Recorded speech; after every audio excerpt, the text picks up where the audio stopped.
فبأي آلاء ربكما تكذبان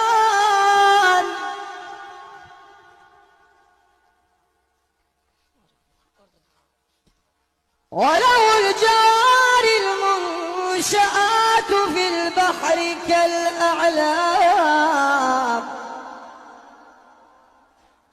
فبأي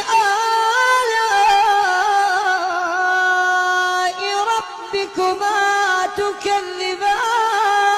تكذبان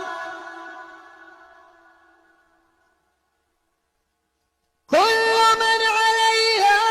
فان ويبقى وجه ربك ذو الجلال والإكرام فبأي آلاء ربكما